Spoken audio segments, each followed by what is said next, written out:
We're following breaking news out of Ukraine. Russia just launched a massive ballistic missile strike on Ukraine's capital city, Kyiv.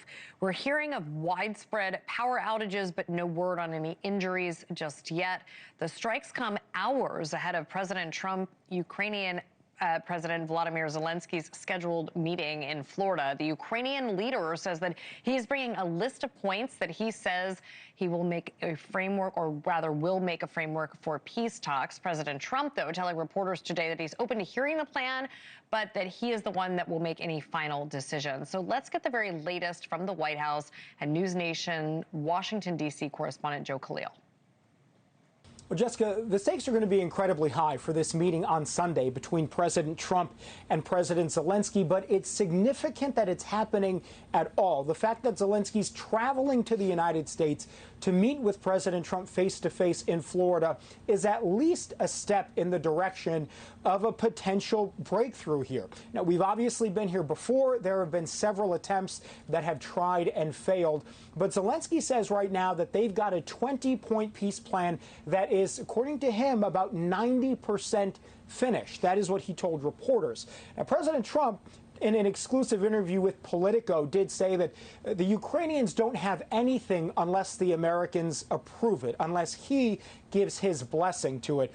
So this is a bit tenuous at the moment. We're going to see what happens coming out of that meeting on Sunday. But we know that Zelensky's been in touch with the people who've been at the heart of the negotiations to try to end this war. Certainly on the American side, Steve Witkoff, the special envoy, and President Trump's son-in-law, Jared Kushner, both of them spoke with Zelensky on Christmas Day. So things are moving forward. The big question mark is going to be whether and how the Russians receive this peace deal at all. In the past, we've seen the Russian side rebuff several previous attempts. So that's going to be the tricky thing through the weekend as these discussions develop and continue. While those are going on, though, the fighting also continues, including on Christmas Day.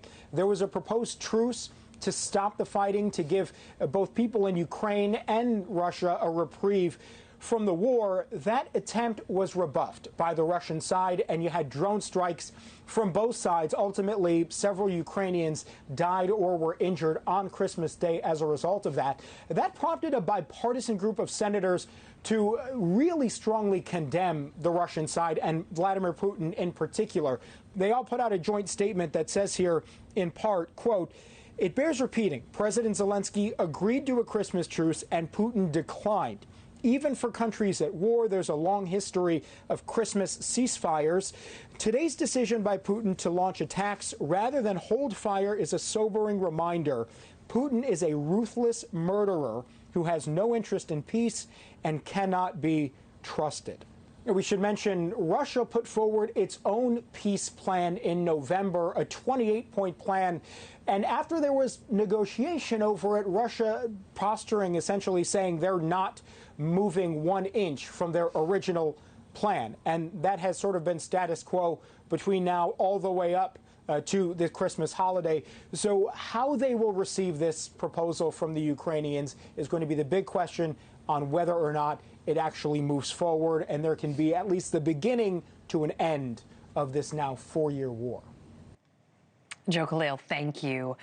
I want to get Hal Kempfer in here. He's a retired U.S. military intelligence officer and U.S. Marine Corps lieutenant colonel. Thank you so much for being with us tonight. Ukraine's president says one part of the ceasefire plan that he's bringing to Mar-a-Lago is a proposed demilitarized zone on his industrial area's border with Russia.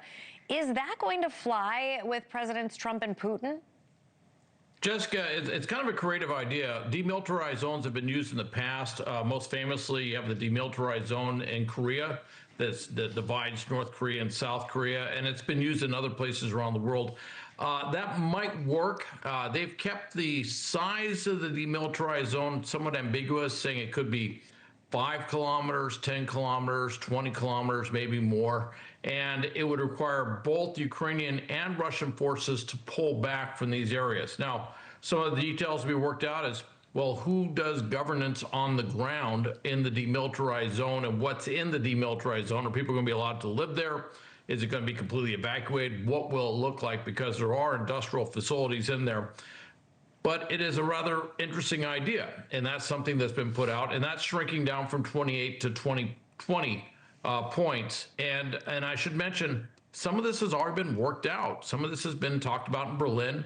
So the U.S., this is not new to the U.S. This is not something that's being sprung on us. Okay, we're hearing this just as, Russia, or I should say, we have you on just as Russia launched that massive ballistic missile strike. So how is this going to impact those talks at Mar-a-Lago? Well, that could be interesting. In the past, Putin's done this before, where there's something out there on the diplomatic front, some overture, and then his answer is to do a massive drone and missile strike on Ukraine, sometimes on Kyiv itself, which is what he just did. I'm not sure that's going to be received well by President Trump or received well by the White House staff, because he's basically saying, look, we're going to stick to these maximalist warfighting goals. It goes with their cognitive warfare objectives of trying to say, hey, we're winning, winning, winning. There's no way we can be stopped. So Ukraine has to give us more concessions. And it could backfire on him. And it has before. And frankly, it's one of those areas where Melania has stepped in to talk to her husband and say, look, this is his answer. And he obviously is listening to that. Right. It's interesting because one of my questions is going to be, what is the likelihood that we could see this coming to an end in 2026?